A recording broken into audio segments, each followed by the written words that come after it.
Comfort soap, and this is goat's milk. It has a lot of wonderful orange in it and a teeny tiny touch of clove, and it is one of my absolute favorite soaps. So same thing with the naturals that I've talked a little bit before. This is just a small batch to get everything kind of on a schedule.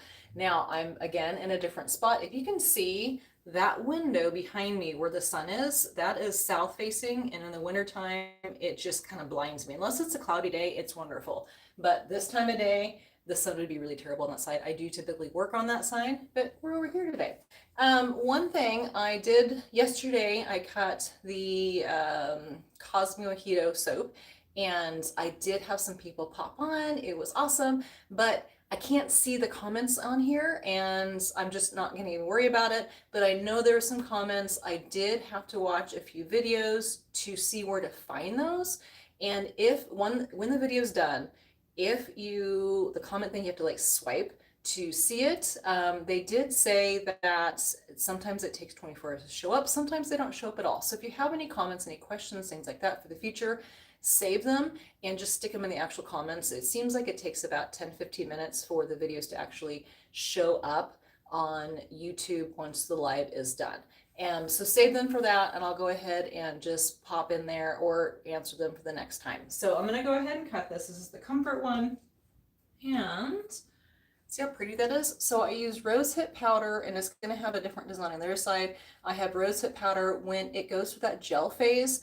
When it goes into the oven, to cold process oven process, it comes this really pretty purplish pinkish color. If it doesn't do this, then it stays kind of a yellowish color. And then on the flip side, I have impression mats that are lacy, and I'll take those off once I cut them. So this is my slab cutter, my tray mold cutter, and my husband made this for me. It is done with kind of drawer gears. So I keep telling him he needs to like do a video on how he made this, but I love this. It's really wonderful. So I'm gonna go ahead and slice these up. This is just 12 bars. Because I made this not that long ago, like just in the fall. Because typically I make this so it's ready for fall and winter, because it's like such a toasty, comforting, curl up and into a blanket type scent. So it's really, really nice. But I go ahead and slice them first before I take those impression mats off. It really helps as a guide when I'm doing it.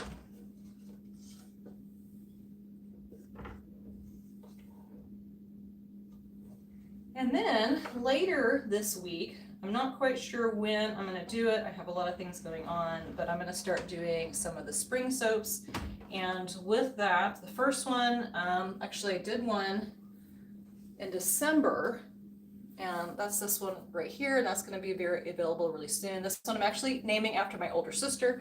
I was trying to figure out what to call it because I had a whole bunch, like 7 different fragrances. I had a little tiny bit of their fruit and floral, and I'm like, I'm just gonna combine them. So that's what I did, and it smelled really good, but I couldn't figure it out. And then my little sister was visiting a couple weeks ago, and she's like, this smells just like our older sister, just it's very feminine and sophisticated. So that one will be available in the spring collection. And then later this week, I'm gonna do a cherry almond, and what was the other one? Ginger, white tea and ginger will be the other one I'll be doing. So I'm hoping to get those done here the next couple of days, and then do live videos with those to show some of the artistic ones. Since I'm pretty much done, this is the last of the natural soaps that I'll be cutting. And then I'll need to do a video talking about all the ones I have, because they're behind you. There are all my racks with all the soaps curing on that. And then once they're done cured, I package them and they go into, I've got a long storage area that I put them in. Okay, so done cutting those. And I did go ahead and do some swirls. Now, which one? A couple of days ago, or last week, I did a video talking about the color changing as the soap cures. So it's got that really pretty color there. And if you can see, you've got that band on the top and bottom and the lighter color there. That will continue to change as the soap cures. So let's go ahead and take this impression mat off. It's a really pretty lace design. Isn't that pretty? See how that turned out? So I took some bigger impression mats and cut them to size, but they turned out really pretty. And you can see as I poured it, because I poured the main part and then I had some lighter color and it came through, so you have the different colors in there. Oh, I got some people. Hi. It does smell really good. So this is mostly sweet orange and a tiny touch of clove, and it smells absolutely wonderful. Oh, it does also have coffee grounds in it, spent coffee grounds to give like a little bit of exfoliation. There's another one. Isn't that beautiful? I can see the comments while I'm that close. So I do have just a few of these on the website, and I have all different ones on there. Now you're gonna hear some noise. My oldest daughter just came back from taking care of the animals, and she's gonna be coming in the door. We've got chickens and goats. Aren't those pretty? And then I'll go ahead and use my veggie peeler to trim the edges. I have quite a few different ones of the impression mats that I've collected through the years, depending on what design. So I picked most of them with this lace design. And like I said, that darker color will continue to come through. That's a lighter one.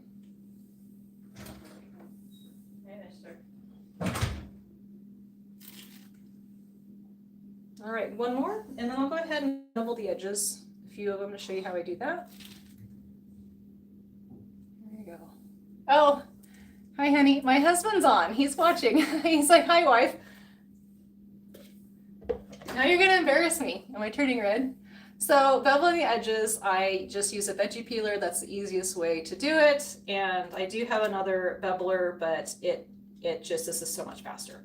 And then what I do from there with these little pieces is I keep a little bit from every single batch I make, and I store them for about 3 years just to kind of see how they hold up.